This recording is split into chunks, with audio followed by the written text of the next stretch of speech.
మన ఎవరో కుర్రాడు వాళ్ళ నాన్నగారు పల్సర్ బండి కొనిచ్చారట. కాలేజీకి వెళ్ళి వందనంగా ఉండకుండా ఆ దిక్కుమాలిన క్రికెట్ మ్యాచ్ వస్తుంటే వీడు బెట్టింగ్ వేసారట. అందులో చూసి ఏడిస్తే ఒక అర్థం ఉంది. మళ్ళీ అందులో ఏంటిది, ఆడేవాడు ఆడే ఆటకు నువ్వు బెట్టింగ్ లేడు ఏంటి దరిద్రం కాకపోతే. మనం ఏమనుకుంటాం అంటే అయ్యి బాబాయ్ నేను ఇందులో బెట్టింగ్ వేసేస్తే నాకు పలసర్ వచ్చేది అనుకుంటాం. పలసర్ రాదురా నాయన, ఉన్న పలసర్ ఊడిపోద్ది. ఆ తర్వాత ఏం చేయాలి, పొద్దునకు డబ్బులు ఇవ్వాలి. వచ్చిన వాళ్ళు ఊరుకోరు, అవసరమైతే చంపేస్తారు కూడా.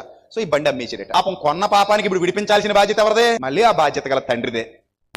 చూడండి ఈ మధ్యకాలంలో యవనస్తులు చేస్తున్న పిచ్చి పనులు ఇవి. ఫోన్లు పట్టుకుని ఇంకా అలా చూసుకుని ఆడు కొడుతుంటే ఈడు కొట్టినట్టు ఫీల్ అయిపోతుంటాడు. ఇక్కడ చూసి ఆనందపడిపోతాడు, చూసి బీపీ తెచ్చేసుకుంటాడు. చూడండి లాస్ట్లో ఏదైనా తక్కువ బాళ్ళు ఎక్కువ రన్స్ ఉన్నాయి అనుకోండి, జరుగుతూ ఒకటే నడుస్తుంది అనుకోండి, వీళ్ళు గుండాకి చచ్చిపోతారు. మ్యాచ్ అండి ఎలాగుందంటేనండి అంటుంటారు అనమాట.